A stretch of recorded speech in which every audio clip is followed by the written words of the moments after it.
Ahora sí, se me escucha, ¿no? Sí, Sí, sí. Muy bien.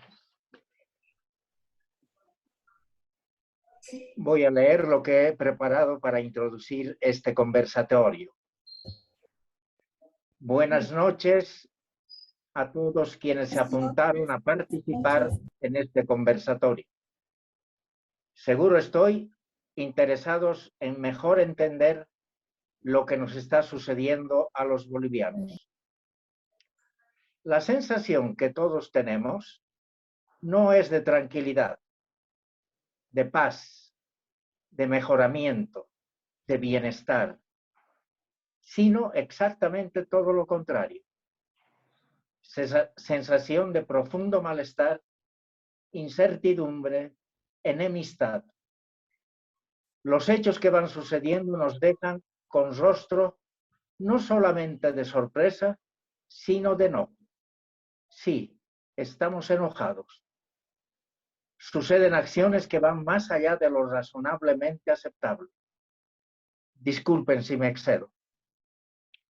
Esa realidad es la que tanto la Conferencia Boliviana de Religiosos como el Centro de Espiritualidad Ignaciana la queremos desentrañar para mejor entenderla y actuar en consecuencia allí donde cada uno de nosotros y nosotras tenemos algo de incidencia en las personas que tenemos alrededor.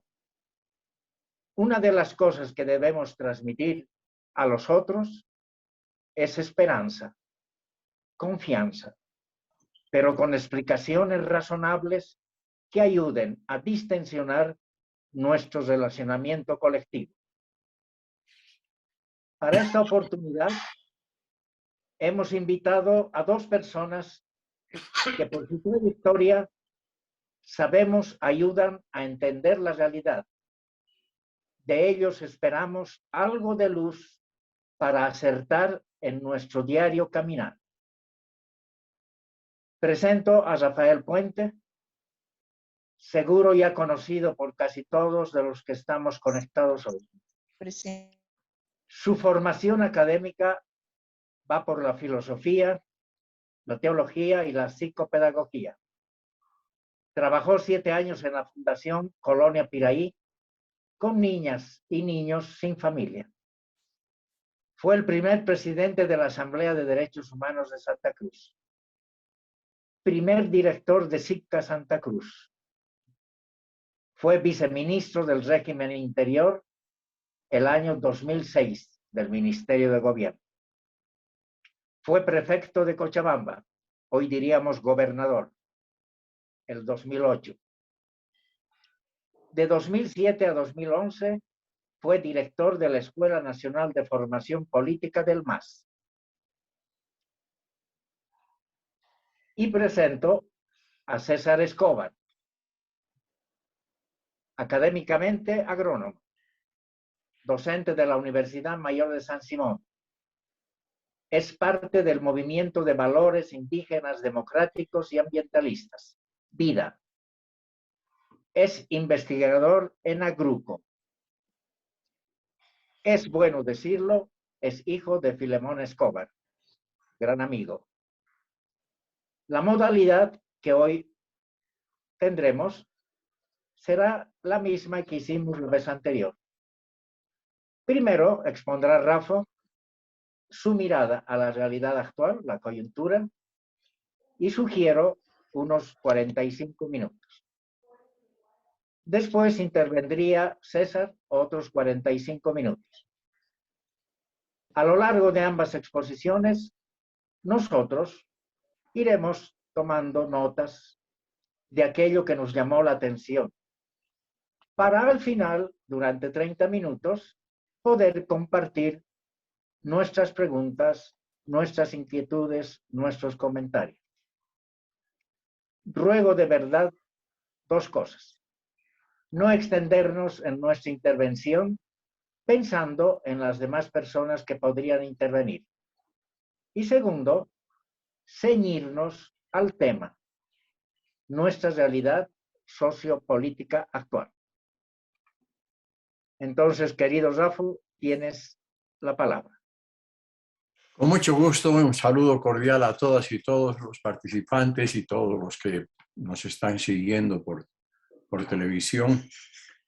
Y quiero empezar diciendo que 45 minutos me parece excesivo. Yo por lo menos no voy a tirar de semejante rollo. Y además así queda más tiempo para el diálogo y para las otras participaciones. Mi preocupación en este momento es que, por un lado, la situación no solo de Bolivia, sino del mundo entero, es complicada. Económicamente, entre el COVID por una parte, el exceso de población mundial por otra parte, y el exceso de control y de ganancias por parte de las grandes transnacionales, han llevado el mundo entero a una situación social muy complicada, donde las masas de ciudadanas y ciudadanos pobres, y más que pobres, y sobre todo, lo que es más grave, sin trabajo, se está volviendo más grave que en nuestra historia anterior. Lo de la falta de trabajo es tremendamente serio y es parte de todo el drama del COVID y de todo lo que está ocurriendo. Hay cada vez menos opciones de trabajo y eso hace, pero concentrándonos en Bolivia, que veamos todos los días en la calle cantidad de gente que a falta de trabajo se está inventando lo que puede. Los vendedores ambulantes son realmente una enorme cantidad que ya no saben dónde ponerse, dónde colocarse. La policía además a veces les pone las cosas difíciles. Y es verdad, no se puede tener zonas y barrios donde no se puede pasar por la cantidad de gente que está intentando vender algo en la acera. Pero por otra parte, hay que tener en cuenta que es gente que está intentando miserablemente sobrevivir.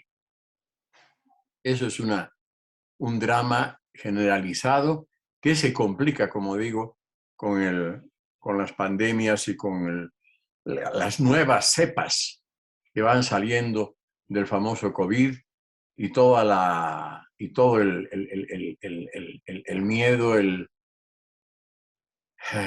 la incapacidad de entender qué hacer de parte de gran parte de la población. Así están las cosas. Y un país como el nuestro, que siempre ha tenido como una de sus cualidades positivas el de tener una población en su conjunto, por supuesto con pequeños sectores excepcionales, pero en su conjunto una población con una vocación de participación política mayor que la de lo que es normal en el resto de los países de los que yo tengo noticia. Aquí hay muchísima la gente que participa, que opina, que se mete en un partido y aunque no se mete en un partido, que vota. El voto es obligatorio, pero aunque no fuera obligatorio sería realmente mayoritario. Hay países donde vota un porcentaje muy pequeño de la población, aquí no. Y toda esa característica de participación, de interés, de sentirse ciudadanos y ciudadanas con derechos, de organizarse, está en este momento convirtiéndose en una pesadilla, porque todo eso está resultando que es para lo contrario, organizarse en parte para sobrevivir, pero en parte para competir con los otros que nos quitan lo poco que podemos ganar, y en parte con una falta de criterio político para darnos cuenta de que la situación del país, con su pandemia incluida, no está para que gastemos el tiempo en pelearnos entre nosotros, en intentar ganarles a otros, sino que lo que requeriría es una especie de acuerdo conjunto para facilitar la solución a los problemas que padecemos. No es la situación. El partido único con capacidad de mayoría de tomar decisiones, que es el MAS, está expresando la misma crisis. El MAS está dividido y la gente activa del MAS está dedicada sobre todo a a marchar, a contramarchar,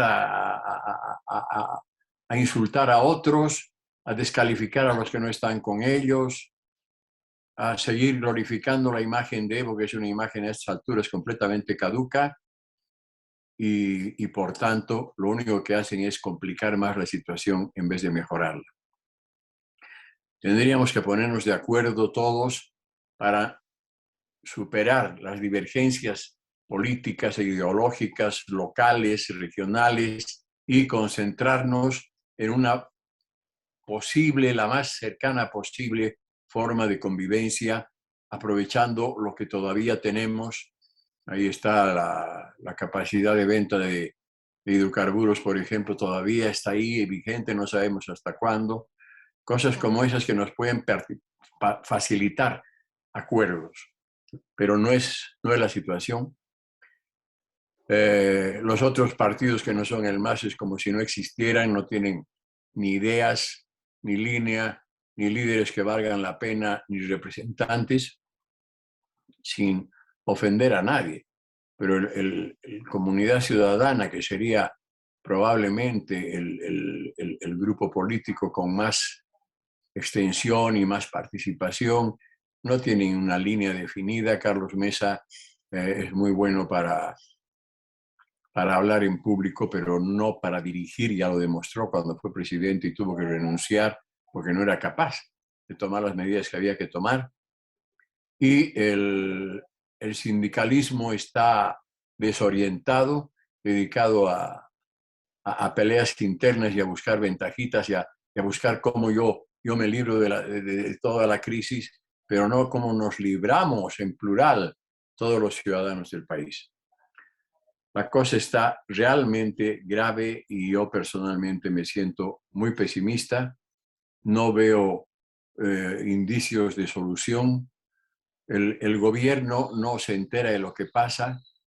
El presidente está más preocupado de tener discursos fuera del país en los que dice directamente mentiras o se contradice totalmente, se contradice incluso con su amo y señor, que es Evo Morales, y está no solamente dejando mal al país y a la vida política de Bolivia, sino que nos está haciendo perder el tiempo, el poco dinero que tenemos disponible y las ganas de hacer algo por Bolivia. Dice la Mariví.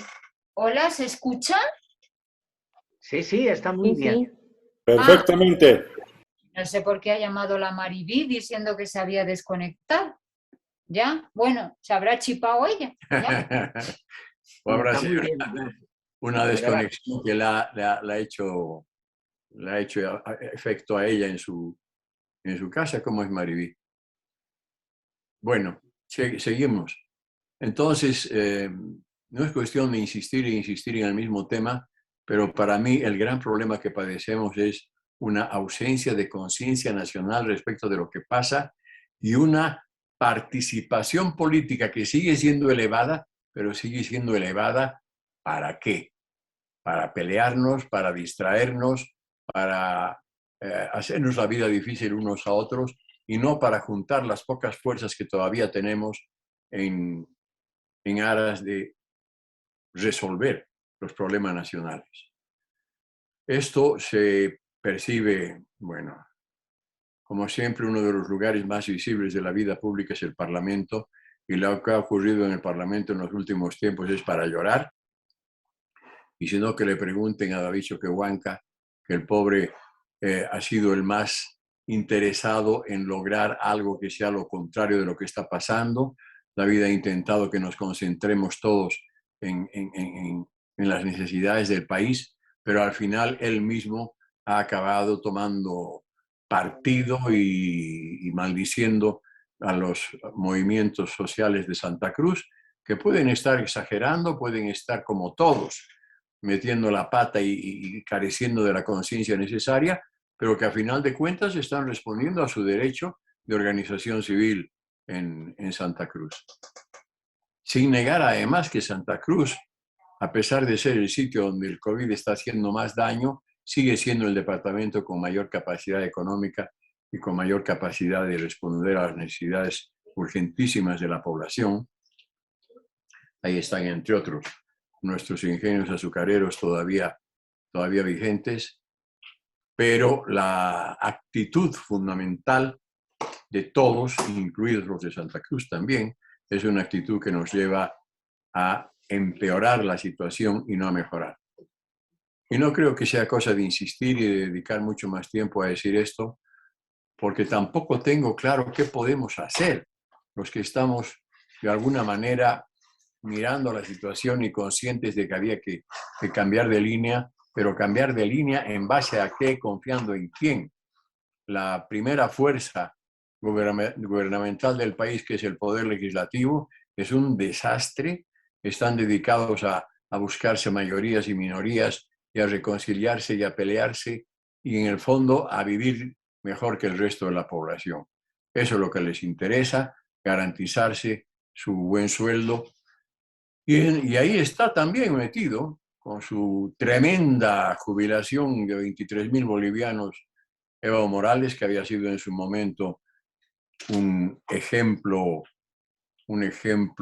único de político que piensa en el país y no en su bienestar, que se rebajó el sueldo en su primera presidencia, que hizo todo lo posible por incorporar al conjunto de la población, que logró nacionalizaciones y ventajas fantásticas para Bolivia y que después se dedicó a despilfarrar el dinero construyendo edificios como el Museo de Orinoca, entre otros, pero no solo, y malgastando el dinero del Estado que ha quedado reducido a muy poco. Y sabemos que si Bolivia tiene el privilegio de ser el único país de América Latina cuya moneda se mantiene estable desde hace generaciones, sabemos que eso tiene como base fundamental de su posibilidad la pichicata. Y gracias a la pichicata y a lo que ella supone, es que la economía del país todavía, que la moneda del país todavía se mantiene. El día que el boliviano se devalúe, va a ser una catástrofe nacional nunca vista. Y es un problema que tenemos que tener presente, porque no hay ninguna garantía de que todo vaya a mejorar cuando estamos con las cuentas al día, las reservas fiscales reducidas a su mínimo, y encima el gobierno dándose el lujo de permitir malversaciones impresionantes de recursos, como los famosos millones de dólares que se han gastado en cosas innecesarias, como es las elecciones repetidas, subida de sueldos a los legisladores, etcétera, etcétera. Bueno, la situación es catastrófica a mi juicio y no veo ninguna solución, porque desde la oposición no hay nadie que tenga una idea clara ni una visión convincente de lo que puede pasar en el país y de lo que tenemos que hacer. Ojalá yo sea un pesimista y espero que los otros y otras que van a participar en este diálogo tengan alguna visión un poco más constructiva y positiva que la que puedo tener yo. Hasta ahí de momento, no quiero repetir lo mismo.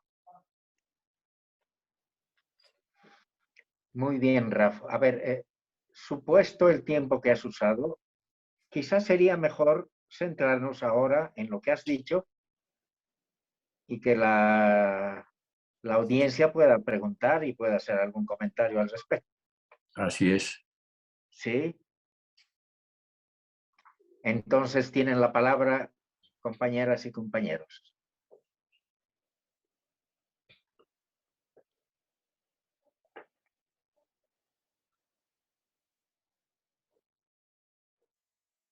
En caso de intervenir, habiliten su micrófono.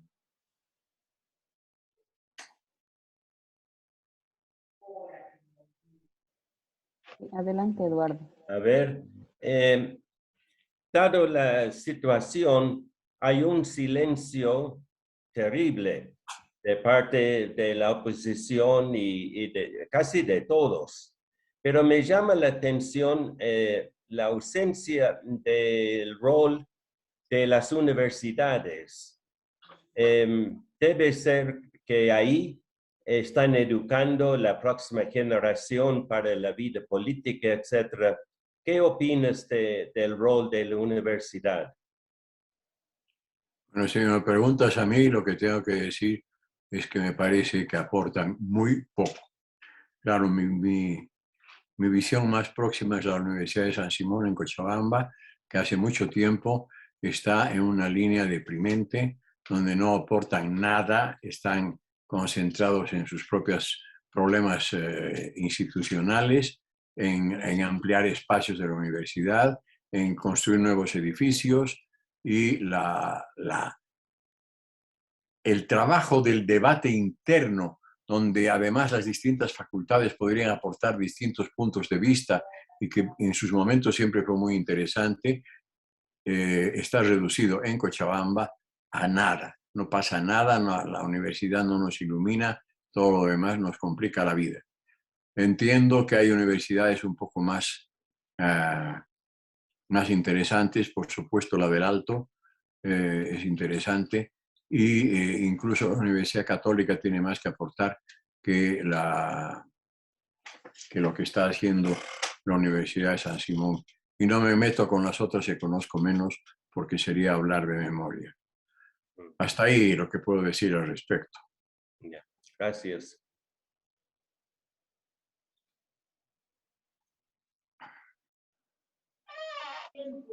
Buenas noches.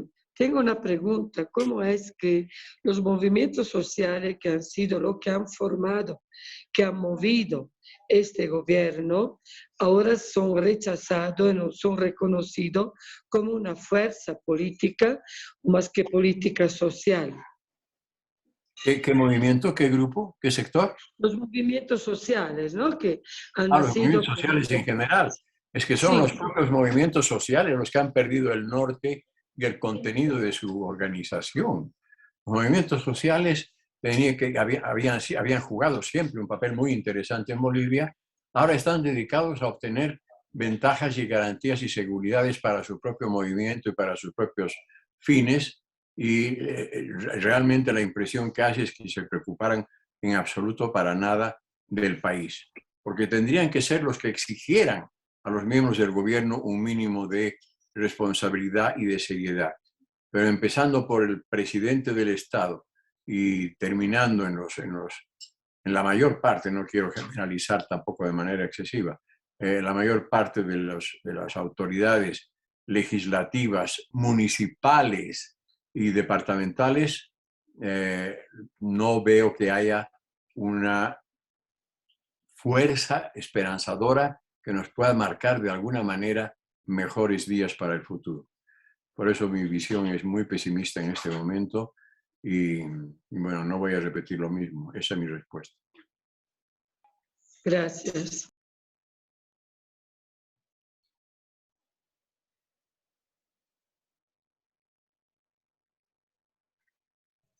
Rafael, a pesar de que estamos hablando de asuntos políticos, ¿qué opinión te merece ya has hablado de universidades, pero yo quisiera que nos dijeras un poco, por la experiencia que tienes, el proceso educativo que está siguiendo el país en este momento, en forma general? Es probablemente uno de los factores más novedosamente tristes. Yo te puedo decir algo ya muy genérico. En los tiempos anteriores a la reforma educativa, cuando la educación era para una minoría, y en ese tiempo es cuando yo era niño y adolescente y estudié en una escuela fiscal y estudié en un colegio fiscal, y a mis 14 años, por razones familiares, no tienen nada que ver con todo esto, emigré a España y tuve la satisfacción de estar a la altura de mis compañeros de un buen colegio español. En aquel tiempo nuestra educación era muy seria.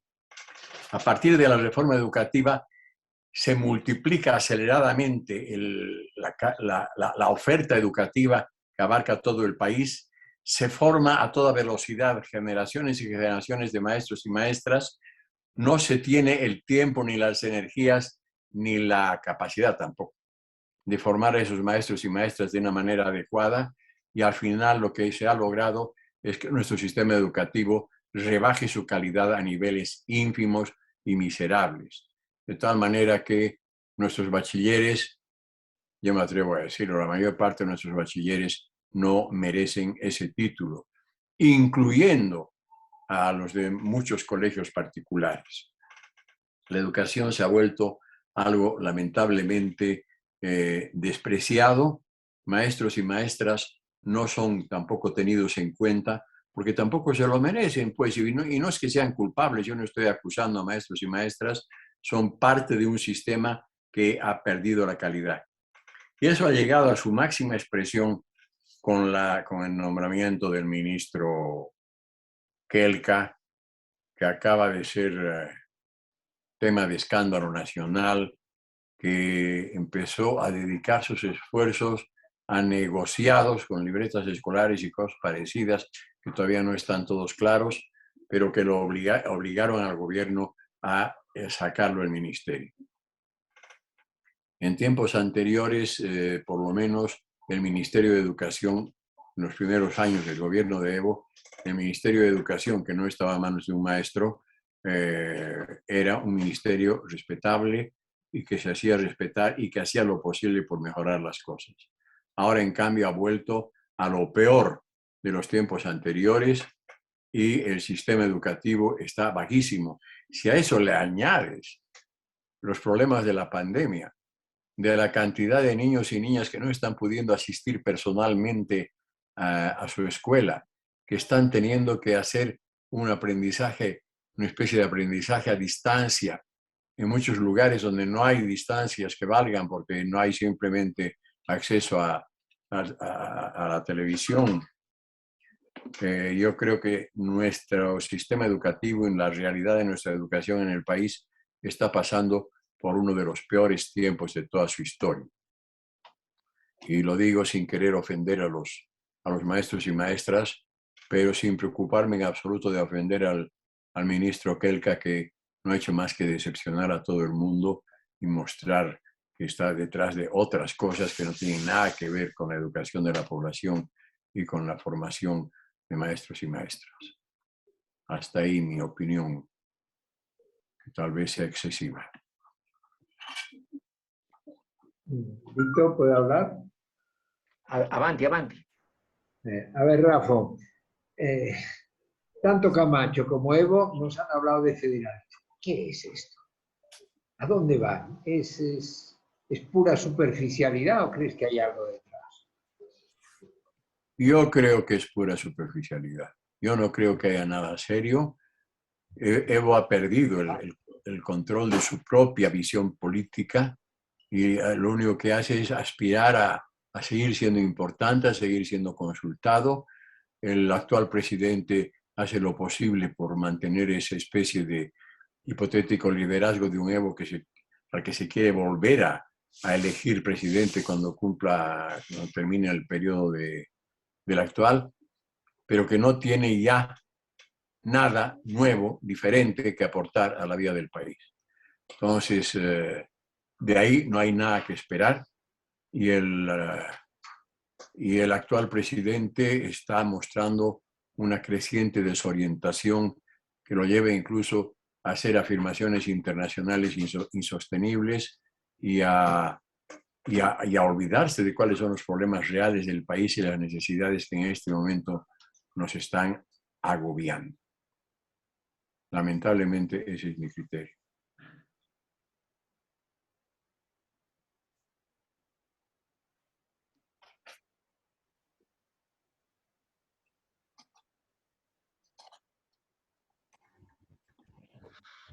¿Alguien más desea participar? Silvia, ¿hay alguien que pida? Mariví, adelante. Avanti, adelante.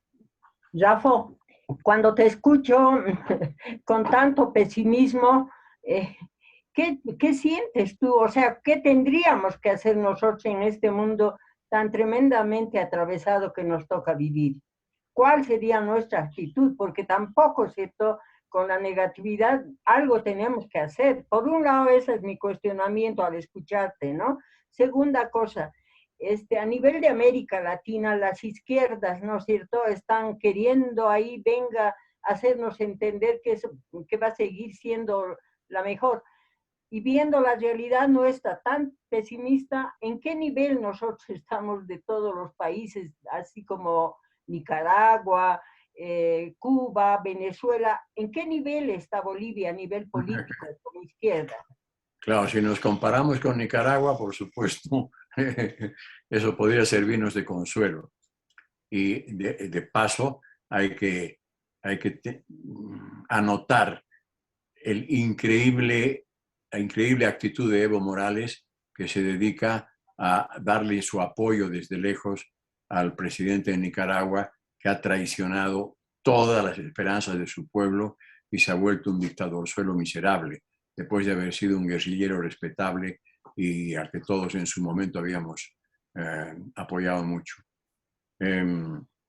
Pero fuera de Nicaragua, Venezuela, comparada consigo misma, claro, ha dejado de ser lo que era y está también en una crisis muy seria. Aquí en Bolivia hay cantidad de venezolanos y venezolanas que te los encuentras en la calle y que se están escapando de un país que en su momento fue el país con recursos naturales que le permitía incluso hacer hacer gestos de apoyo disponible para el mundo entero en los tiempos del comandante Chávez. El propio comandante se equivocó al nombrar a su sucesor, que para empezar no tenía que nombrarlo, tenía que dejar que el pueblo lo hiciera. Y el sucesor ha demostrado que no tiene la más remota idea. Encima la crisis mundial lo ha pillado de sorpresa, no sabe qué hacer. Y Nicaragua hoy, Venezuela hoy, es un país que está en una crisis, pero es una crisis que se puede resolverse en el momento en que la gente reaccione y intente recuperar un gobierno mucho más propio, más capaz y más responsable. Así como Nicaragua no le veo salida ninguna a todo lo que están haciendo. Pero hay países como México, como Uruguay, como la propia Argentina con todos sus problemas, como Chile, que nos están demostrando que se puede sobrevivir en mitad de la crisis actual de este momento y se puede tener un mínimo control de lo que pasa y de cuál es el papel del Estado. Porque aquí hemos perdido completamente la noción del papel del Estado. El papel del Estado ahora es miserable, no hace nada, no resuelve nada, no propone nada y cuando lo hace es para equivocarse y para peor. Y la gente está perdiendo la confianza en todo lo que puede ser la vida política. Y claro, el conjunto de la población, como decía, a eso no responde con una crítica seria, sana y eso, sino responde buscando ya que nada funciona y todo es un desastre, por lo menos nos lograremos para mi sector algún espacio, alguna ventaja, alguna capacidad y eso nos pone peor que antes. Desgraciadamente las cosas van por ahí y yo no le veo de momento una solución al tema, pero claramente hay países de los que podríamos aprender de América Latina. El más interesante probablemente México, pero para nada el único.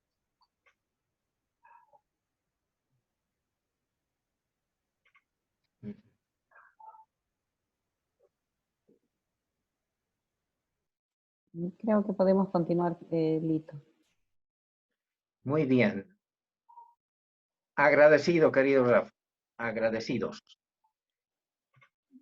Bueno, César, por favor, te doy la palabra y con toda la libertad, como lo hizo Rafa, pues el tiempo que se quieras, úsalo. Muchas gracias, Carlos. Rafito, un fuerte abrazo. Un gusto verte. Vale. Sí, y a todas y todos los presentes.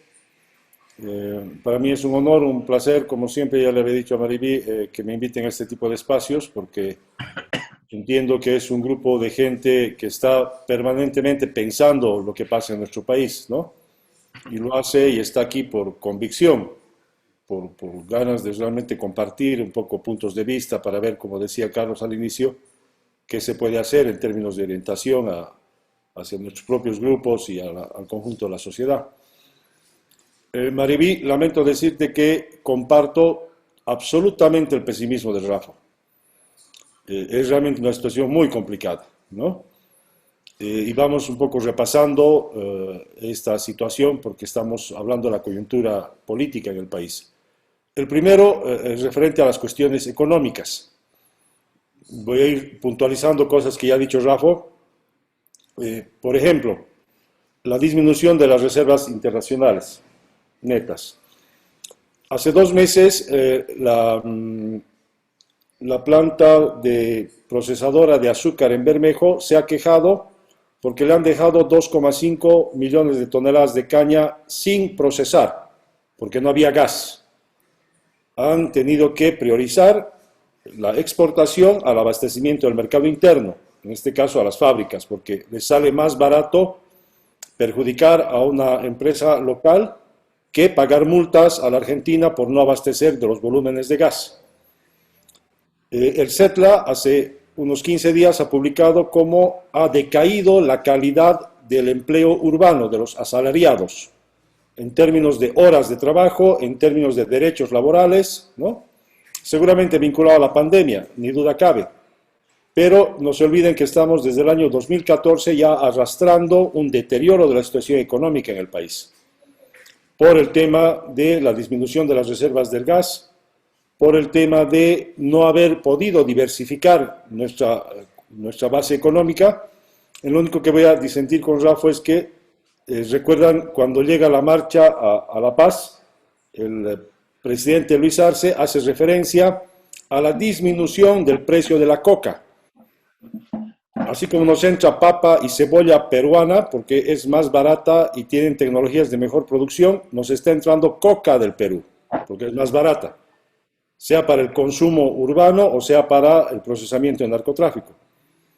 Entonces, estamos realmente ni siquiera ya con el narcotráfico pudiendo sostener la cuestión económica, y claro, Luis Arce se dirige específicamente a un nicho de votantes o de militantes del MAS muy importante para el gobierno, diciéndoles, estamos tomando en cuenta el problema con el que ustedes están atravesando, sabemos que ha disminuido el precio de la coca, para que vean el nivel de importancia que tiene, digamos, para la dinámica económica del país, ¿no? El narcotráfico también está contrayéndose en términos de la posibilidad de abastecer de circulante a los centros urbanos. Más datos económicos. Todo lo que se ha impulsado a nivel del litio, que el mismo Evo Morales dio en concesión a una empresa alemana, le dio el 50%, pero que daba el derecho al veto a la empresa alemana, prácticamente le daba la mayoría. Fruto de las movilizaciones del 2019, no se olviden que Potosí fue la que estuvo en un paro cívico ya de muchas semanas antes que el conjunto del país se movilice, y principalmente por la derogatoria de este decreto supremo. Entonces, no hay una política respecto al litio, que podría ser realmente un elemento de mucha expectativa para el conjunto del país. Yo escuchaba las declaraciones en Euronews, un canal de noticias europeo, donde los alemanes decían que van a necesitar 60 veces más de consumo de litio del que tienen actualmente para el año 2030. 60 veces más. Y claro, Bolivia podría haber sido y puede ser una importante fuente de abastecimiento de este litio. A los 2 o 3 días, el embajador de Alemania acá en Bolivia vuelve a ratificar la intención del gobierno alemán le estoy hablando ya bajo el gobierno de Luis Arce, de retomar las negociaciones para el tema del litio. ¿Cuál es la política del gobierno en torno al litio? ¿Quién sabe? Nadie me va a responder porque no hay política boliviana de litio. Está paralizado el gobierno en algo que puede ser fundamental. El otro día estábamos en una charla con Roger Cortés y él decía, al Movimiento Vida nos dio una charlita en esta misma lógica de la coyuntura, y nos hemos botado $1.000 millones haciendo experimentos en el Salar, para la industrialización, para la transformación, etc. El gobierno, seguimos con los datos económicos, está insistiendo en esa política. La charla que tuvimos con Mariví hace unos 10 días iba a girar también en torno a esto, en torno a las autonomías, ¿no? Y esta ley del PEDES, etc. Digo que el gobierno está insistiendo en esta lógica de industrialización, de sustitución de importaciones, porque revisando este PEDES, voy a hacer un paréntesis más adelante para hablar un poquito sobre esto, está realmente y absolutamente orientado a que Bolivia deje de importar algunos productos, porque en Bolivia los podríamos producir. Pregúntenme cuáles. Fertilizantes agrícolas, biofertilizantes, botellas de vidrio, una suma, disculpen la palabra, de tonteritas. La mejor experiencia es lo que ha pasado con Quipus o cualquier otra experiencia de ese tipo. Entrar a una política así en esta coyuntura, vamos a competir con los chinos, vamos a competir con los brasileros, tendríamos que ver realmente económicamente cuáles son otras ventajas comparativas. Cuando uno lee el PEDES va a encontrar un montón de este tipo de pequeñeces en la política de sustitución de importaciones, que sabemos que eso nos va a llevar a un experimento absolutamente fracasado. Bueno, ¿qué les quiero decir con todo este asunto en el tema económico? En la cuestión económica, lamento compartir la visión de Rafo, la situación es muy grave. Estructuralmente se nos están acabando las reservas de gas y estructuralmente el gobierno de Luis Arce no ha tomado una sola medida en todo este año. Hemos crecido 9.8%. Claro, es un efecto rebote normal después de semejante parón de la economía. Tenía que haberse movilizado y recuperar de alguna manera su ritmo y eso va a hacer crecer, pues, más que crecer, va a generar esta dinámica económica. Pero acompañando esos datos son los que publica el CESLE en cuanto al desempleo abierto, en cuanto a la calidad del empleo, en cuanto a los precios de los productos agrícolas del sector campesino, en cuanto a el incremento de la importación de alimentos, etcétera, etcétera. Entonces, como resumen de la situación económica en el país, estructuralmente el gobierno no está tomando ninguna medida y estamos marchando firmemente hacia el abismo. Políticas estructurales, como podía verse el tema del litio, por ejemplo, u otro tipo de medidas, no les está asumiendo porque definitivamente es un gobierno que se asume a sí mismo, comparto también lo que ha dicho Rafa, como un gobierno de transición del Evo hacia el Evo. Así se ve el Luis Arce. No quiere tomar nada en serio en este plano económico, ¿no? Retomo la cuestión del PEDES. Está previsto invertir 35.000 millones de dólares en los 5 años como inversión pública, ¿no? No dice de dónde va a sacar el dinero y está dispuesto a invertir ese dinero en una fábrica de vidrios, en seguir insistiendo con los fertilizantes químicos a título de industrialización de los hidrocarburos. Revisen este documento del PEDES, no es ningún invento, ahí van a encontrar este conjunto de medidas que no se olviden que este PEDES tiene un horizonte del 2021 al 2025. Si esas son las medidas que el gobierno va a asumir en estos 5 años, estamos fundidos. No nos da ninguna esperanza, no nos da ninguna posibilidad para salir adelante, ¿no? Entonces, esa es nuestra situación económica y eso se puede ver ya de manera más subjetiva, más allá de los datos macroeconómicos, se puede ver de manera más subjetiva cómo el desempleo está campeando. Colegas míos, agrónomos, familiares míos, muchos primos, hermanas, primos, conocidos, colegas agrónomos, desempleados, sin ninguna perspectiva. Escúchenme bien, compañeras, compañeros, no tienen plata ni siquiera para migrar, como podía haber sucedido hace unos 10, 15, 20 años, ¿no? ¿Dónde emigrar? Encima con la pandemia, no te van a dejar entrar en ningún lado. ¿Han visto la cantidad de jóvenes, matrimonios o personas solas, jóvenes, varones, mujeres, con sus pequeños emprendimientos? Exactamente lo que decía Rafa en la calle, intentando vender algo que antes estaba reservado para sectores populares. Ahora van a encontrar en la calle intentando vender algo a la gente de clase media también. Esos son los elementos subjetivos que podemos ver cotidianamente sobre la situación económica del país.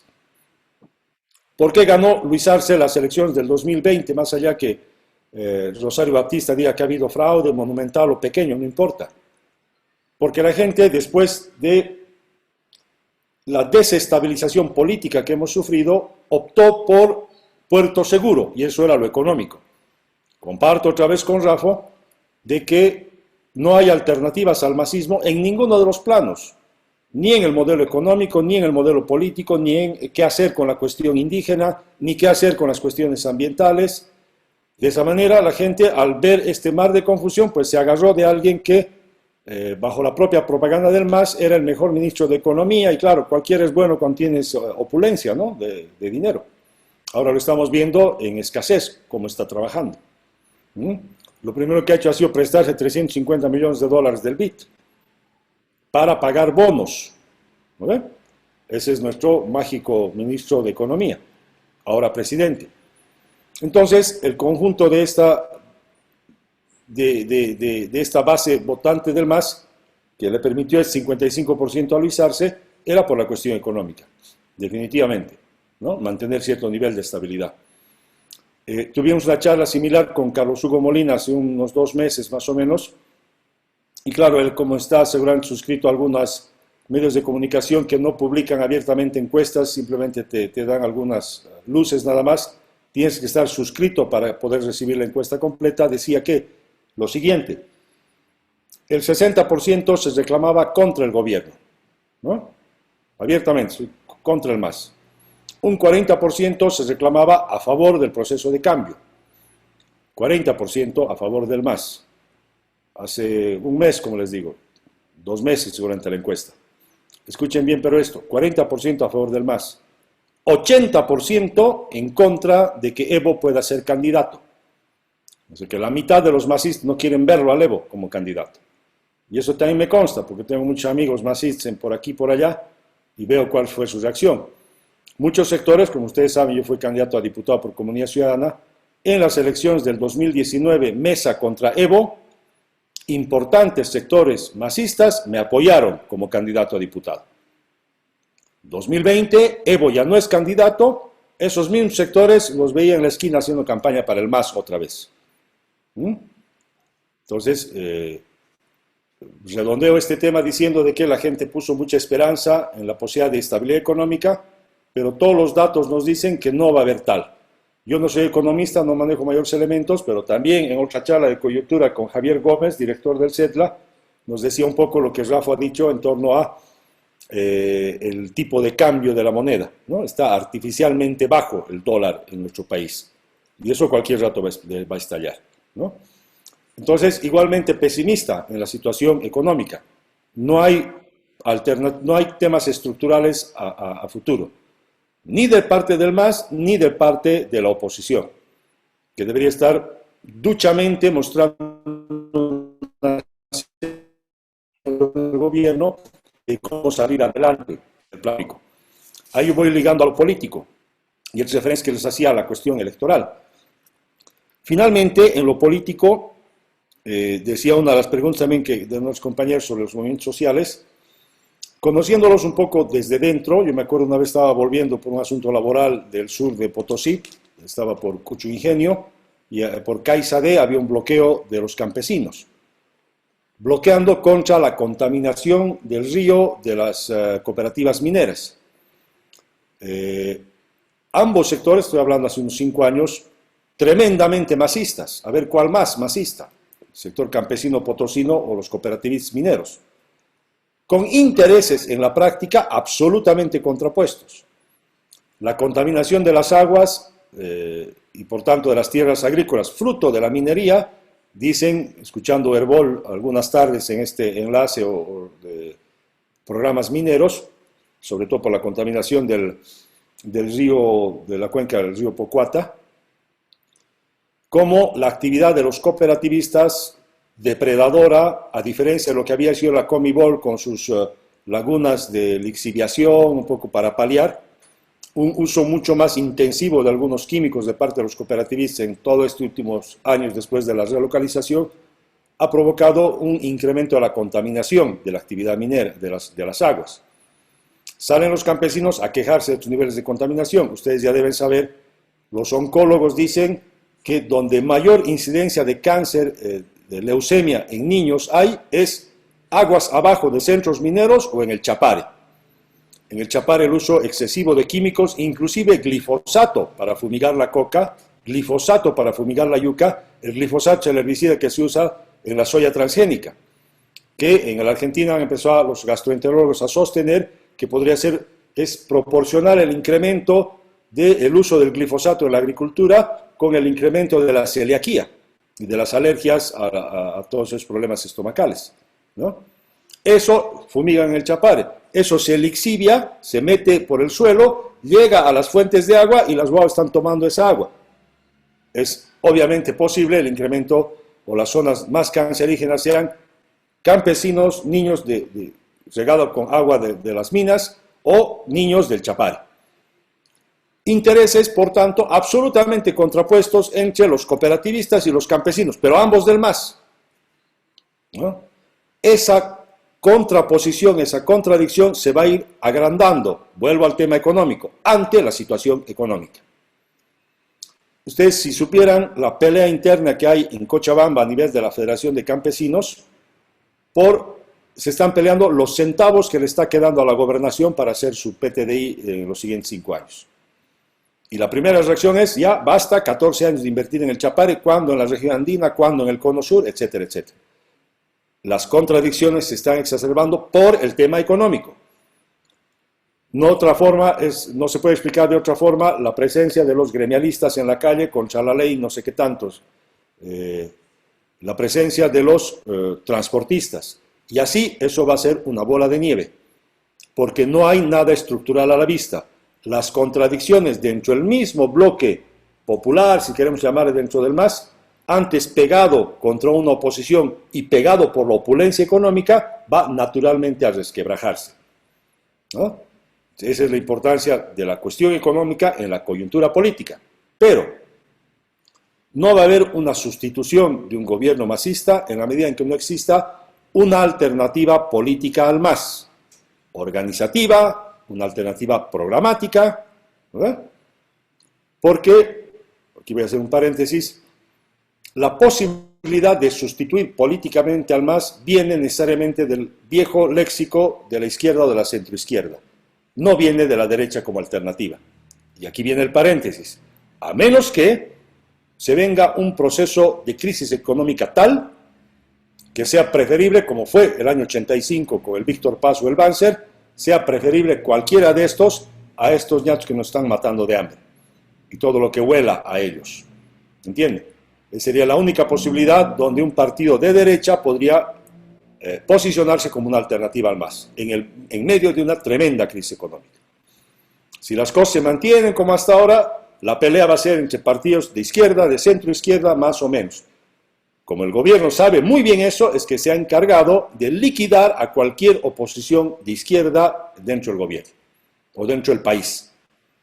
La típica táctica del estalinismo, ¿no? Aparecer ellos mismos como la única alternativa.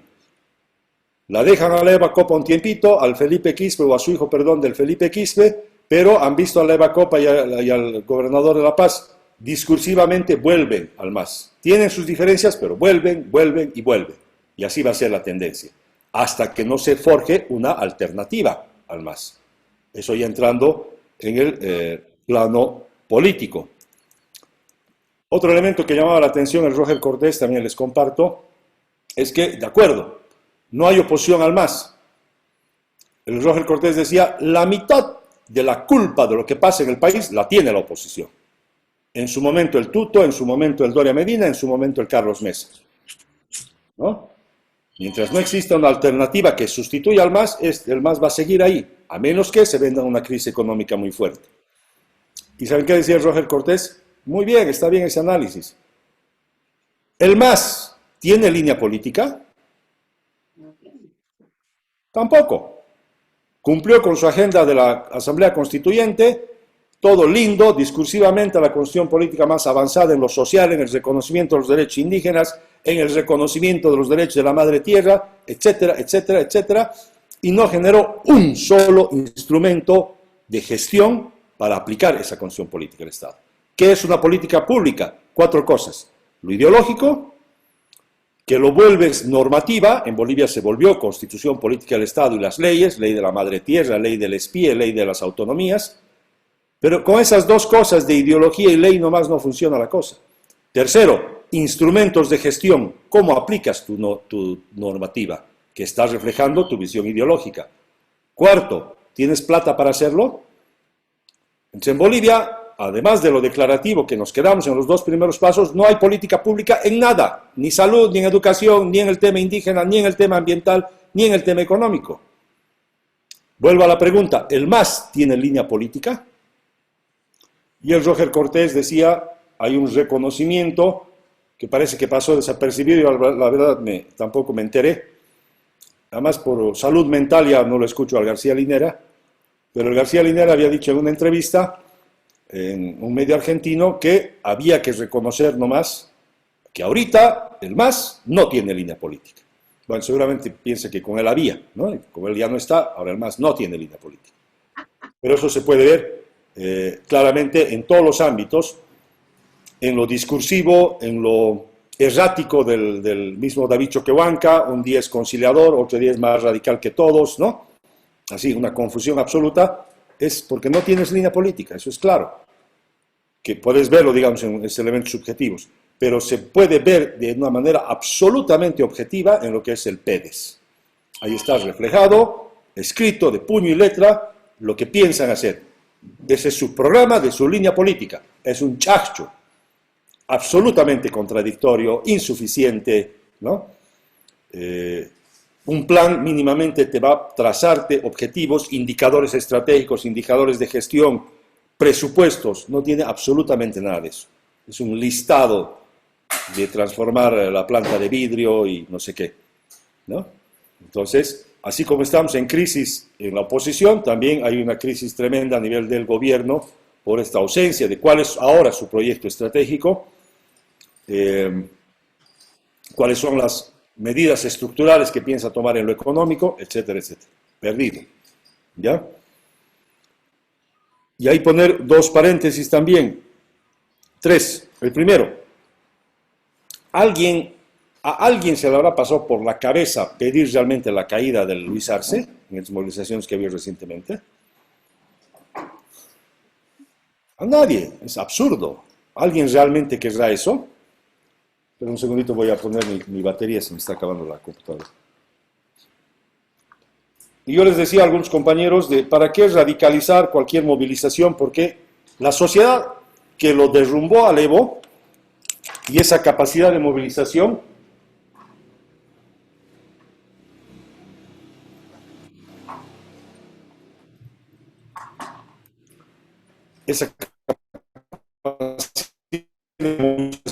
democrática está intacta. Apresar a 1000 dirigentes, ¿no? Al Carlos Mesa meterlo preso, a todos los diputados, la Áñez ya está presa, lo que quieran. Las movilizaciones del 2019 fueron de la sociedad democrática. Fueron cientos de miles en las calles. Y esto es lo más importante, sin ningún liderazgo. Nadie puede atribuirse la representación de esa movilización. Ni la resistencia Cochala, ni el tal, ni el cual. Descabecen a lo que quieran descabezar, el MAS, no van a poder descabezar esa sociedad democrática. Que si quiere, lo puede voltear a Luis Arce, pero es suficientemente inteligente, creo, esta sociedad democrática. Vas a voltearlo a Luis Arce para que a 6 meses haya una elección y no te gane Luis Arce, te gane Pedro Perico Los Palotes como candidato del MAS, porque es lo que va a suceder. No hay alternativas. Que se quede nomás el gobierno haciendo lo que pueda hacer, ¿no? Lo que sí, y ahí viene, les decía, una primera cosa esa, la segunda cosa es que si la sociedad democrática sale a marchar, a bloquear, etcétera, etcétera, es porque siente afectados algunos derechos, ¿no? Y está a la pronte, no le va a dejar pasar nada al gobierno.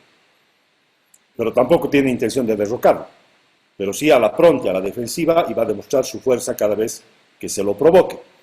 Y ahí estamos entrando políticamente en una situación un tanto peligrosa. ¿En qué sentido? ¿Qué ha empezado a probar el MAS? Ha empezado a probar en estas últimas movilizaciones que ha habido de manera mucho más consistente. Yo pensé al principio que era algo casual o un par de locos por ahí que estaban haciendo eso. Empezó con Adep Coca. ¿Qué hizo? Encapuchados con dinamitas en medio de la policía, provocando el malestar y el conflicto, buscando un enfrentamiento de la sociedad contra la sociedad.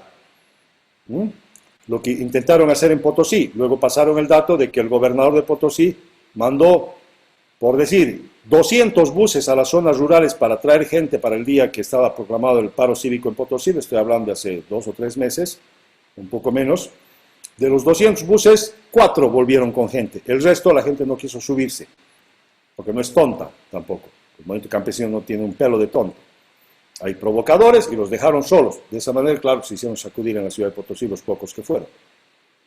¿Cuál es lo peligroso? Está experimentando, este gobierno del MAS, está experimentando la táctica de Nicaragua y de Venezuela. ¿Cuál es?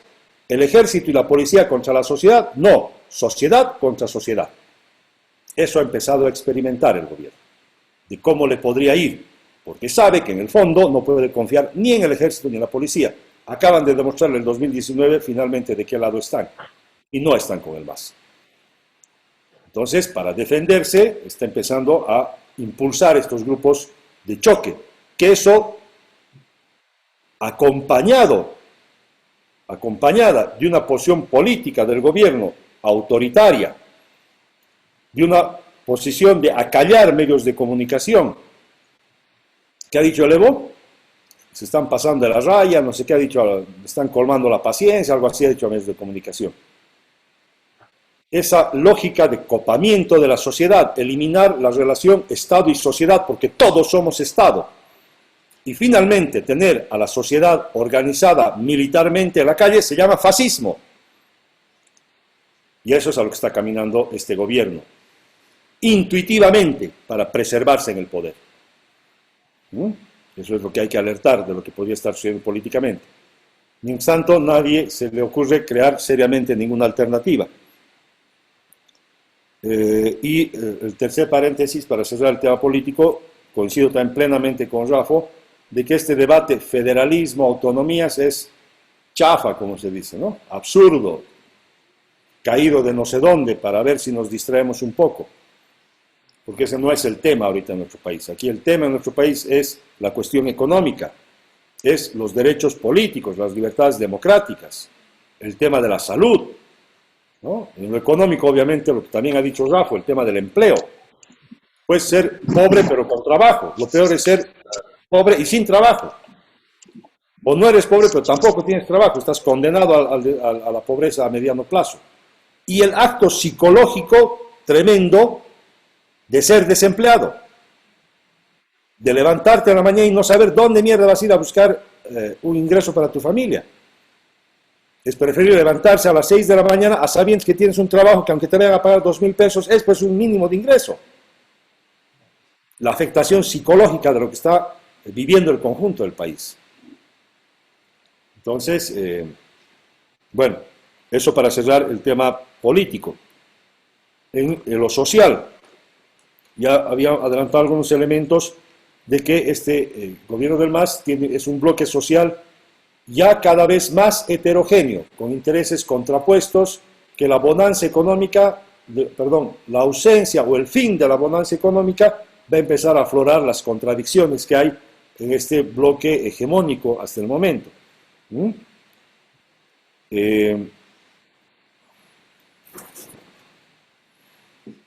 Aquí tengo más.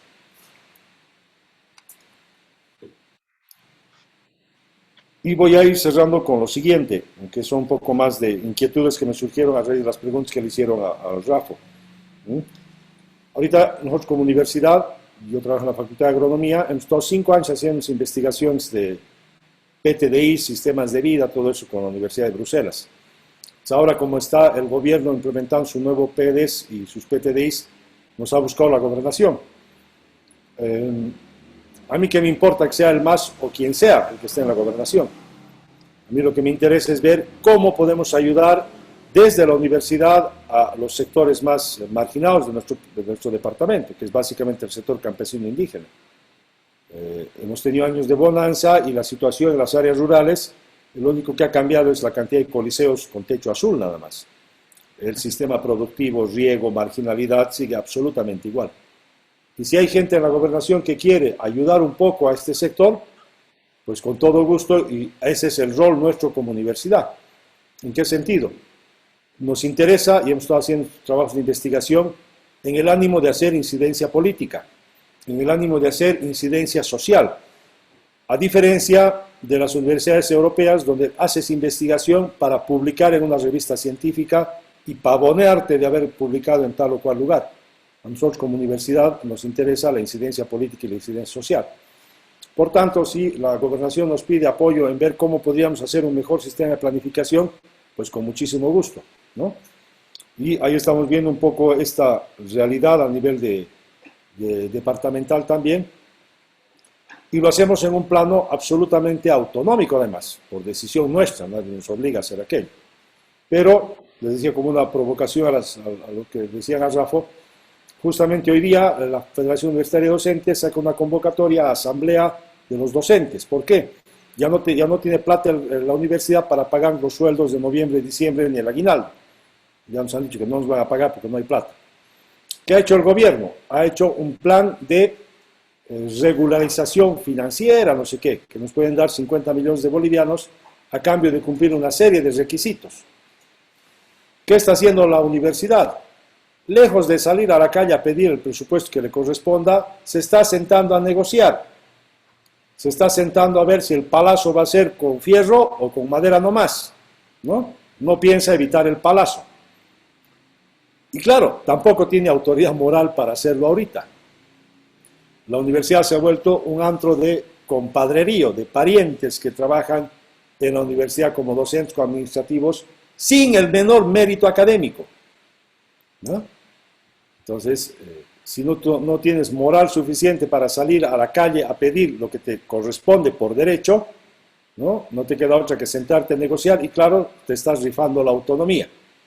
Esta universidad del siglo XXI, del año 2021, no tiene absolutamente nada que ver con esa universidad que en alianza al movimiento obrero ayudó a la reconquista de la democracia. Esa autoridad moral tenía la universidad para opinar sobre la situación política y económica del país. Hoy no puede opinar sobre nada. No tiene ninguna autoridad la universidad pública, lastimosamente. Pero ahí la reforma de la universidad no puede venir de fuera, tiene que ser una reforma interna. Porque si viene de fuera, lo que vamos a tener es un rector masista y el remedio va a ser peor que la enfermedad. Entonces, debe ser la lucha internamente en la universidad de cómo peleamos por una auténtica reforma universitaria que vuelva a poner a la universidad al servicio de la sociedad, que es lo que modestamente algunos sectores de la universidad queremos mantener todavía. Ya. Y por último, en las cuestiones educativas, les comento más también en el plano social, pero como anécdota, estuvimos apoyando al PTDI del municipio de Totora antes de la pandemia.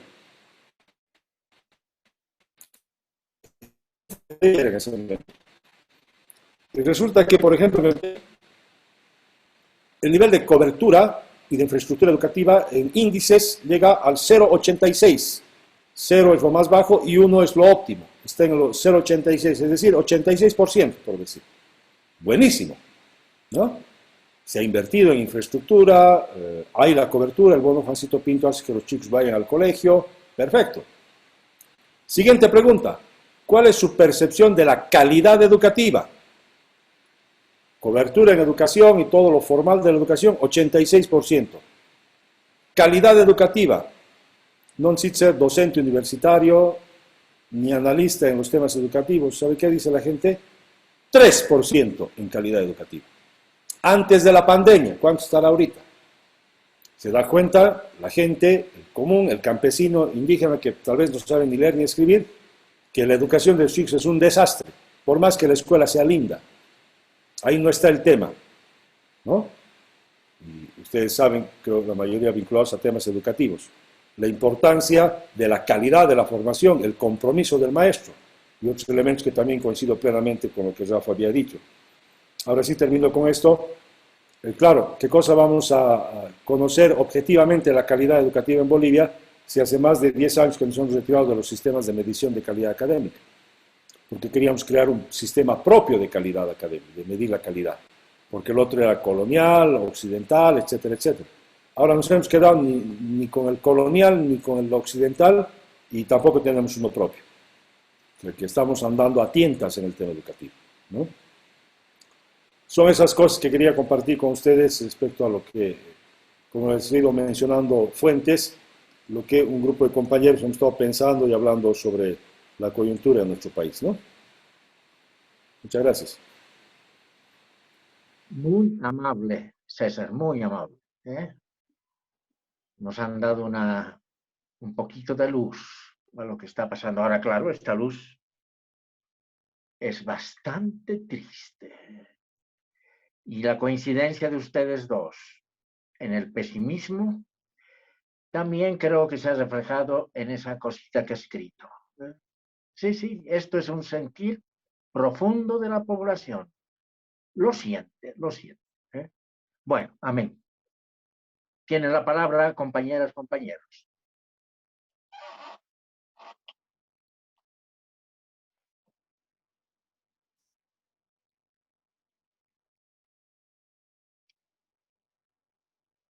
Se han quedado perplejos, me da la impresión. En este caos, de esta situación que nos plantean como la percibimos, todo el asunto judicial, ¿a dónde va a ir?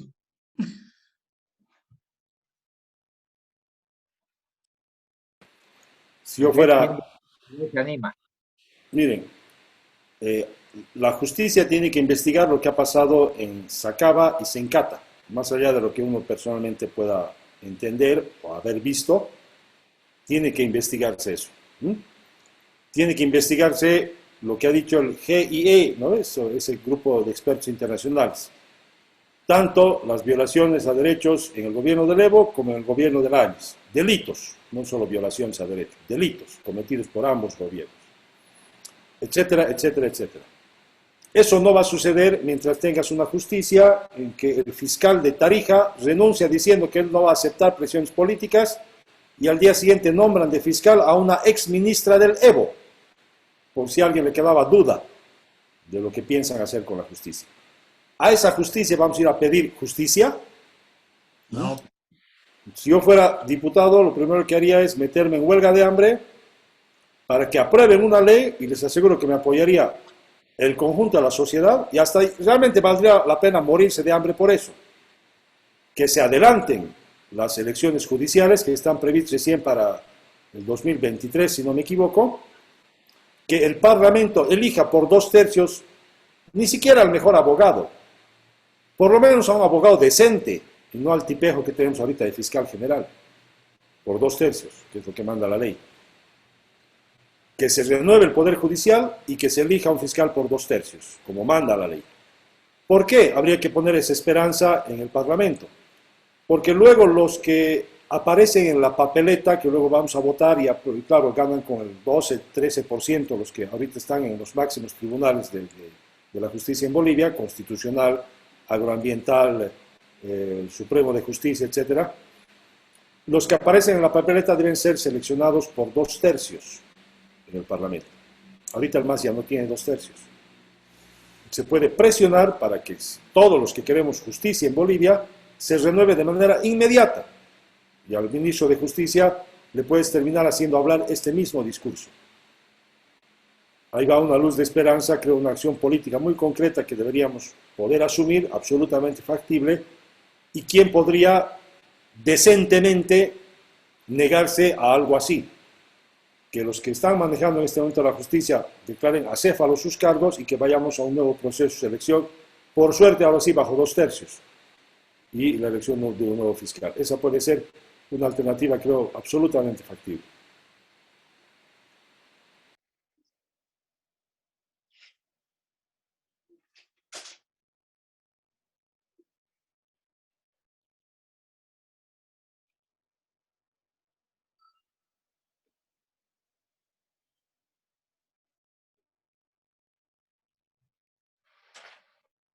No hay una línea política en el MAS.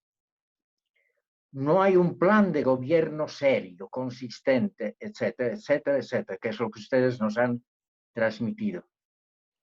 Es verdad. ¿Con qué ilusión, con qué leitmotiv gobierna el Lucho Arce? ¿Qué le mueve?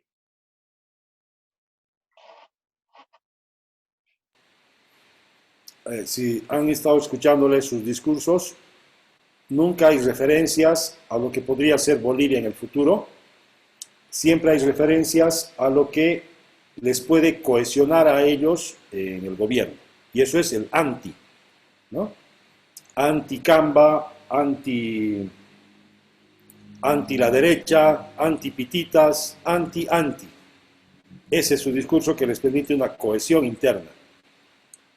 No sé si conversamos, creo que no fue en este espacio, pero creo que todos coincidimos en que el discurso del golpe de Estado, que ya finalmente terminó por desgastarse, no era un discurso a la clase media, no era un discurso a sectores mínimamente informados, era un discurso ante su propia base. Porque ¿saben qué dice en el campo, conversando así con algunos líderes, dirigentes campesinos? Ah, el EWA, sí, el Evo, ¿no? Sí, ese EWA, dice, de lo que se ha escapado. Patria o muerte era, ¿no? Le han puesto una pitita, se ha tropezado y se ha caído. Así, ¿no? Entonces era un discurso para cohesionar a su propia base. Y siguen en eso, porque saben lo difícil que es la situación de aquí en adelante. El peor escenario para el MAS es un escenario de tranquilidad, porque ahí tendrías que gobernar. Es como si yo en mi casa, mi esposa me molesta todo el tiempo, tengo pretextos para renegar, enojarme y no asumir mis responsabilidades. Si todo es lindo en mi casa, tengo que empezar a asumir mis responsabilidades, ya no tengo motivo de pelear, pero no sé cómo hacerlo. Se están provocando permanentemente. Yo creo, estimado Carlos, que esta acción del gobierno en este momento es preservarse, mantenerse en el gobierno, mantenerse cohesionados, hasta que por obra y gracia del Espíritu Santo aparezca alguna luz ideológicamente y programáticamente a lo que deberían hacer. Este otro tema más. Toda la efervescencia, toda la ilusión de los primeros años de transformar el país, etc. Ha habido varios estudios de sociólogos, científicos políticos que demuestran cómo, y Rafa también ha hecho varias referencias a ese tema, en lo psicológico, de cómo ahorita la lógica de la élite del MAS es mantenerse en el poder. Es una forma de vida ya. Los privilegios del poder. Ya no es el poder un instrumento de transformación de la sociedad. En ese sentido, ha habido un aburguesamiento de la élite masista. Y yo siempre, porque conozco esa realidad, me gusta diferenciar la base campesina indígena masista de su dirigencia masista. Esta base campesina indígena tiene mucha ilusión, ¿cómo les diría? Ahora ha llegado una cancha de fútbol sintético. ¿Y sabes qué te dicen? ¿Cómo va a estar feliz de lo que te ha llegado eso, pues, compañero? Ah, ingeniero, por lo menos eso ha llegado. Antes, ¿no? Les gusta a ellos de gente de su color de piel sentados en el Parlamento y uno que otro ministro. Esa es todavía la ilusión que late. Y le están dando una y otra vez oportunidad al MAS. Yo veo eso en los municipios rurales. La crítica es feroz al mismo MAS, internamente. 14 años, ¿qué proyecto serio han traído aquí? ¿Qué esto, qué lo otro? Critican a sus diputados, a sus alcaldes, ¿no?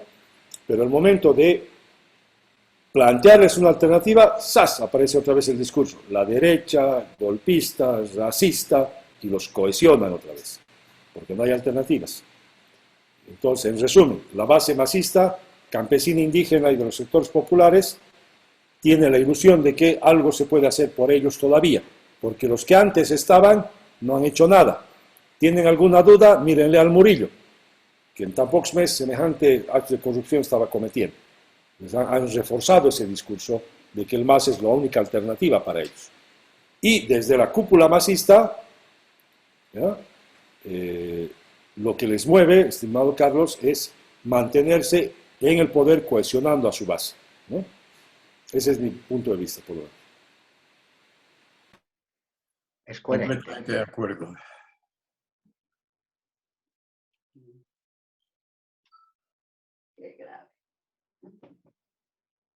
¿Alguien más?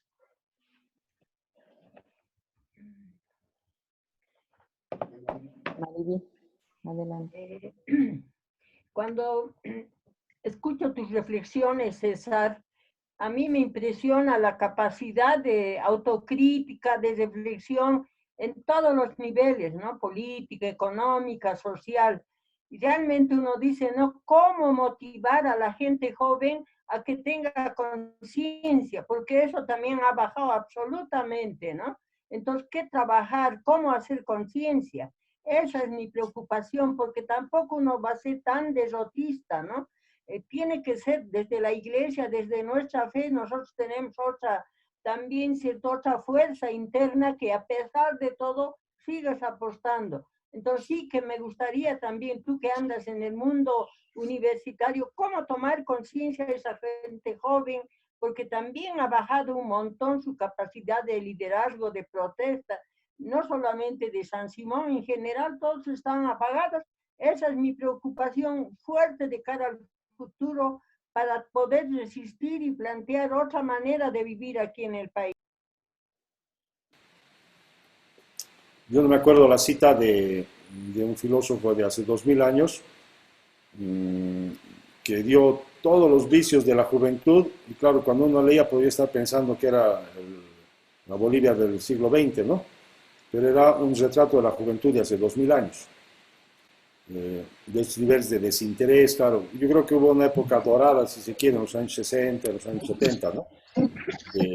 Decenas de jóvenes, una generación que prácticamente dio su vida por sus ideales, ¿no? La guerrilla de Teoponte, toda esa vanguardia universitaria que no dudaba en arriesgar su vida por esos ideales. Ya no hay más, pues cuando me refiero a esa juventud, pues eran ustedes, ¿no? Eran ustedes esa juventud, ¿no? Ya no hay exceso, ¿qué vamos a hacer? Y lo que sí, viendo más a los jóvenes que están en la universidad, la composición social también ha cambiado. Mientras en los años 70, 80 eran jóvenes de clase media, ahora son jóvenes de sectores populares. En agronomía, en estos 10 meses que hemos estado en clases virtuales, hay jóvenes que se conectan de San Pedro de Buenavista, de Pojo, de Toro Toro, de Inquisivi, ¿no? Vienen sobre todo de sectores rurales. Entonces es una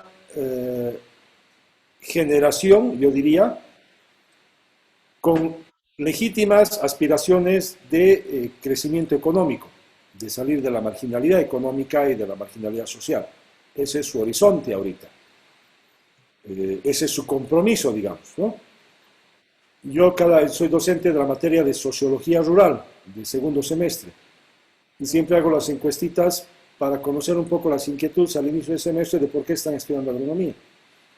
El 70% más está estudiando agronomía en el ánimo de tener su propio emprendimiento. Quiere tener su granja de pollos, de tener sus frutales, ¿no? Esa es un poco su inquietud. Claramente orientada a una mejora y una superación económica. De donde vienen económicamente hace que es el viejo dicho, me voy a salvar primero y después voy a pensar en salvar la sociedad, ¿no? Porque de mí depende la familia además. La familia ha puesto mucha esperanza en que yo entre a la universidad y lo que yo voy a salir de la universidad para mejorar mi situación económica. Yo diría que va por ahí un poco, digamos, el nivel de conciencia en sentido muy limitado a su propio entorno familiar, porque tiene que sobrevivir. No es lo mismo la juventud universitaria de los años 70, que repito, venía de la clase media, con sus problemas materiales básicamente resueltos, no como estas generaciones que tienen que sobrevivir. Ya en los jóvenes de clase media, hago referencia por eso a ese dicho de la juventud, un poco inclusive con mi propio hijo. Tiene comodidades en la casa, ¿no?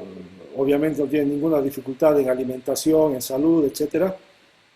Por tanto, un poco al margen de la realidad social, de lo que pasa a su alrededor. Y es más culpa de los padres, tal vez, que los criamos en una burbuja. Hasta hace algunos meses que hemos empezado a frecuentar por diferentes razones una casa de acogida de niños acá en Cochabamba que se llama la Casa de los Niños. que está por la zona de Zarco y de la Casa Blajot, que es el Juan 23, allá arriba, unas 4 cuadras más arriba, donde no solamente acogen a niños huérfanos, sino acogen a familias enteras, con problemas de pobreza básicamente, de violencia, entonces como un barrio gigante, digamos, allá adentro. Entonces mis hijos están ahí y comienzan a ver esa realidad y claro, salen de la burbuja y empezamos a comentar cosas que por su vida cotidiana, digamos, no pueden percibir, pero viendo ese entorno, reflexionan ya sobre muchas cosas y yo mismo cambio la percepción sobre mi hijo, ¿no? Medio así como comúnmente se ve, ¿no? Perdido en la realidad de su país, preocupado de la música, de leer, de su futuro profesional, y no le importa un pepino lo que pase en el país. Es que no está en contacto con ese país. Con esto termino. Es la vieja lección de los pedagogos marxistas. La conciencia surge y tu compromiso social surge de estar inserto en la realidad social. Estos jóvenes universitarios que vienen de las zonas rurales vienen de una realidad social, ¿no? Y tienen un compromiso en su entorno más inmediato. La gente que viene de la clase media viene de una realidad social que le hace ajena a la realidad de nuestro país, ¿no? Estos sectores jóvenes de los barrios populares, etcétera, etcétera, vienen de una realidad social de la que quieren salir.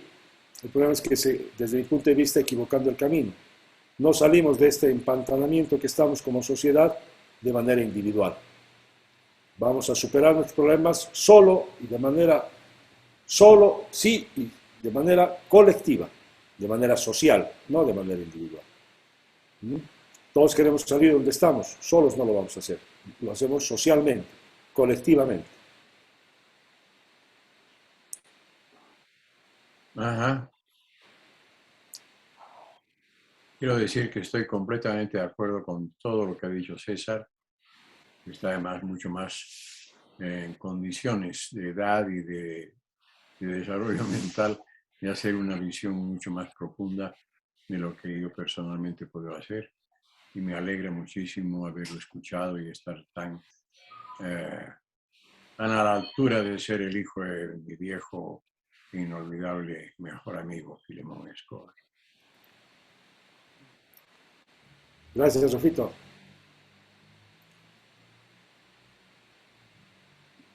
¿Alguien más desea? Tenemos todavía tiempito, pero con libertad. Y ya no hay nada más.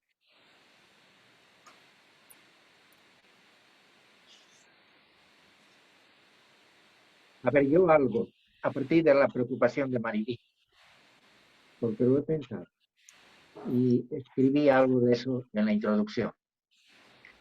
Nosotros estamos en contacto directo con gente sencilla, con gente pobre, con gente que sufre, con esa gente que tú has dicho, Rafa, que está en las aceras, intentando hacer un milagro para resolver su problema económico. Sí. Pero visto el panorama que ustedes nos han dibujado, dices, ¿qué hacemos? Entonces a mí se me ha ocurrido pensar en acompañar a esa gente, solo acompañar. No queda otra. Salvo que se cumplan unas condiciones que ustedes como analistas, etcétera, puedan describir esas condiciones para poder actuar de una manera más, entre comillas, en el buen sentido, más políticamente. 11 grados fuera. Entonces nos queda eso, consolar, hacer un mínimo de trabajo de caridad, porque lo vamos a requerir, lo estamos requiriendo, y esperar esas condiciones sociales, políticas, para poder generar eso que han dicho, una conciencia crítica, una conciencia social que permita pues, transformar esta triste realidad que estamos viviendo, que no sé cuánto durará, posiblemente tanto como la pandemia.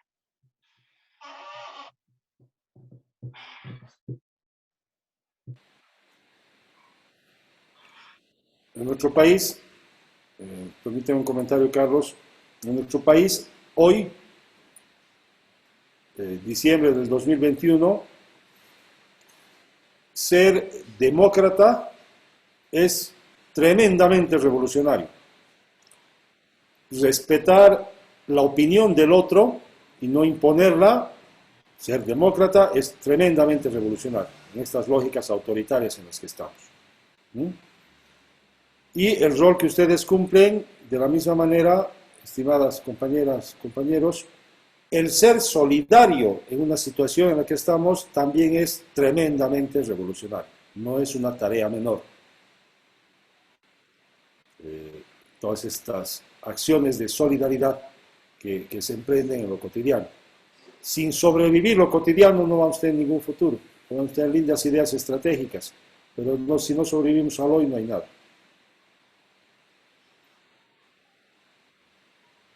Bonito. Es verdad.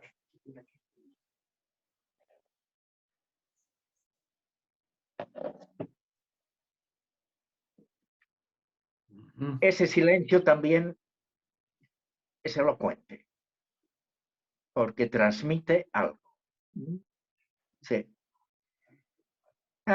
Ya lo hemos dicho varias veces en conversatorios, que no estamos viviendo el mejor momento, al revés. Estamos viviendo momentos duros, duros, sí, sí. Y es verdad, es verdad. Me ha gustado lo que has empezado, Rafa, hablando del trabajo. Es lacerante. Y me ha gustado que César ponga ejemplos de lo que tiene cerca, incluida su familia, porque nosotros también lo pensamos y lo sentimos así. Sí, los cercanos son los que no encuentran trabajo, encerrados en la casa, sin ilusión. Sí, es verdad. Y hoy ha dicho, cada día será peor. Cada día será peor. ¿Hasta cuándo? No lo sé. Bueno, amén. Si alguien más desea, levanta la mano. Si no, Sí, las voy a pedir. del amor de Dios piden la palabra. Adelante. Adelante. Buenas noches. Gracias César y Rafa por este momento de orientación también. Pues quizá yo me identifico un poco con ustedes en el sentido pesimista, ¿no? Frente a toda esta realidad que estamos viviendo. Y sí que lo vivo también con mucha preocupación, toda esta realidad. Y en muchos momentos siento pues esa impotencia de qué hacer ahora, ¿no? Y justamente me llamaba mucho la atención, César, el que dijeras, ¿no? Bueno, no sé, entendí esto, no sé si es lo que quisiste decir exactamente, pero como que ahora pues no nos queda más de otra que intentar,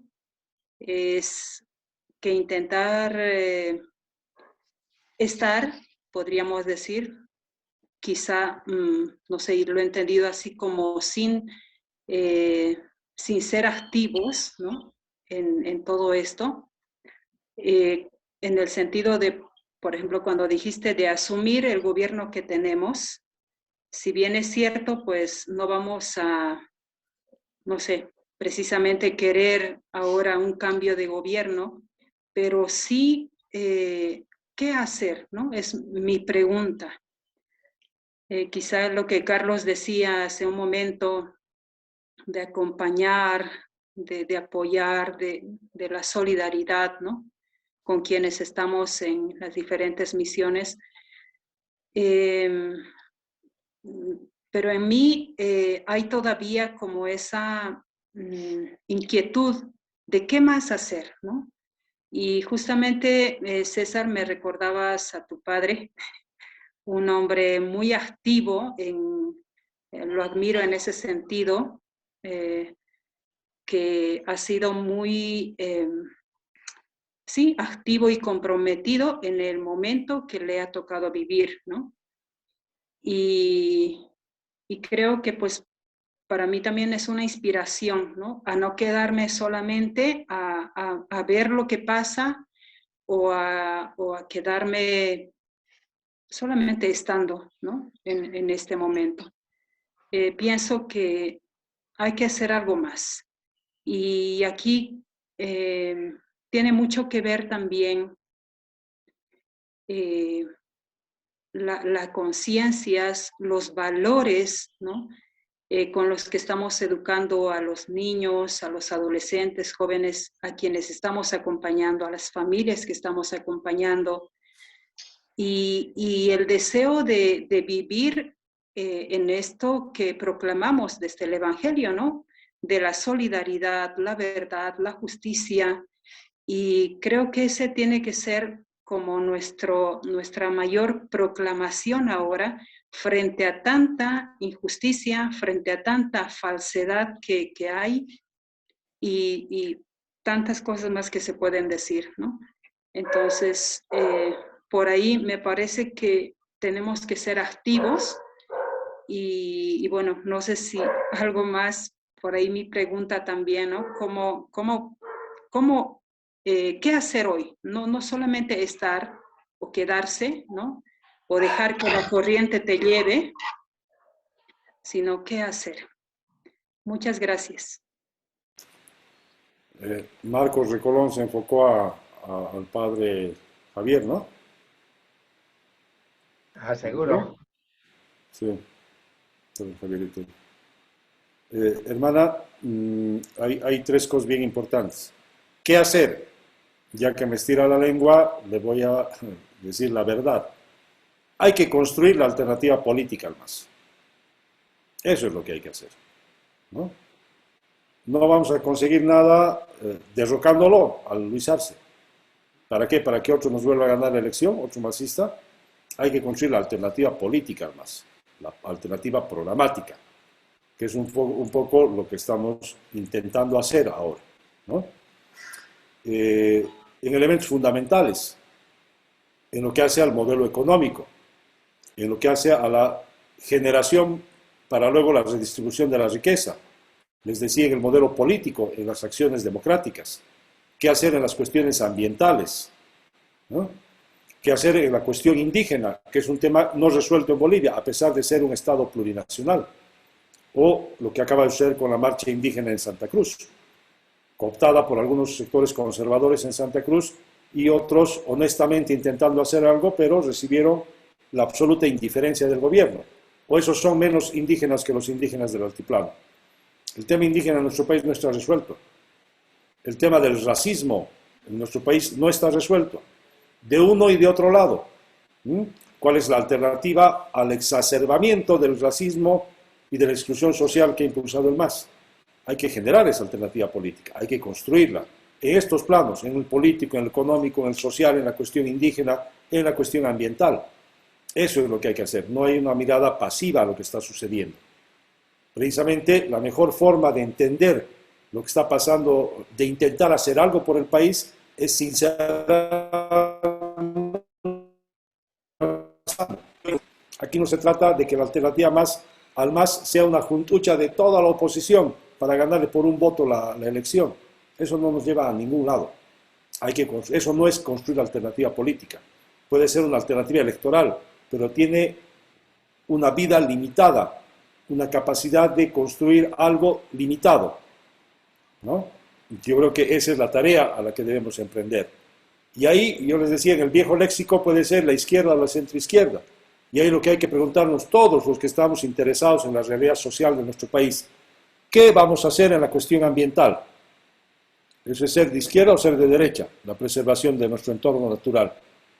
¿Qué vamos a hacer con una economía social, con una economía que permita la redistribución, la solidaridad entre nosotros? ¿No? Les decía, ¿vamos a hacer una organización política democrática o vamos a utilizar la democracia como disfraz para luego aspirar a la dictadura? Que es lastimosamente lo que todos los partidos de la izquierda estalinista han terminado haciendo. Inequívocamente, toditos. Entonces, ahora, ¿ser demócrata es ser de izquierda o ser de derecha? ¿Defender el medio ambiente es ser de izquierda o ser de derecha?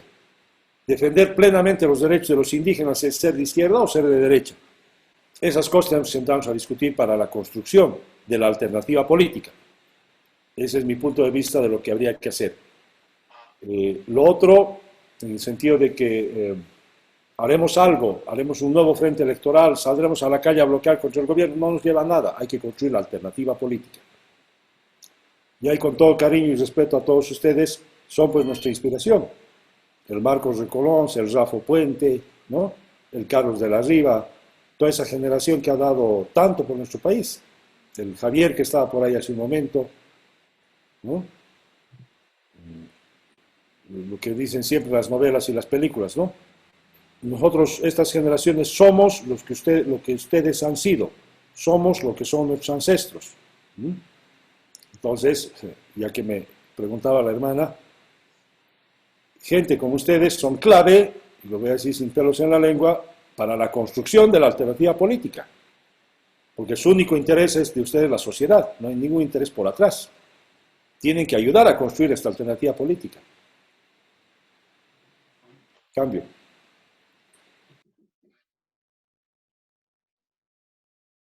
De acuerdo. Muy bien. Muy interesante, muy sentido, muy sentido. Sí, sí.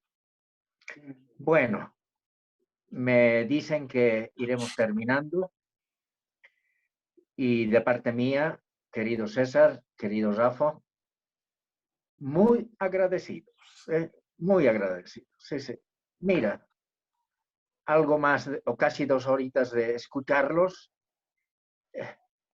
me ha ayudado. Bueno, personalmente me ha ayudado. Sí, sí, sí. A confirmar en algunas cosas y a vislumbrar otras. Esto último que tú has dicho, César, es verdad. Pero por eso yo decía, ¿cuáles son esos condicionamientos previos para empezar un trabajo serio de construcción y una alternativa social, demócrata, etcétera, etcétera? Bueno, entonces voy a pedir al hermano Luis que por favor concluya con este conversatorio. Hermano, por favor.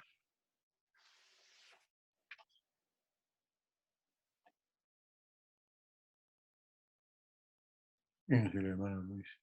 Sí, creo que ha salido ya Lito. Tal vez tuvo algún problema con su internet. No sé si alguien... ya no está conectado. Sí, no sé si alguien de la CBR quisiera decir algo, por favor. Alguien de la CBR, Eduardo, o de, no sé, San Antonio, también son de la directiva, entonces pueden despedir. O Gloria también creo que está.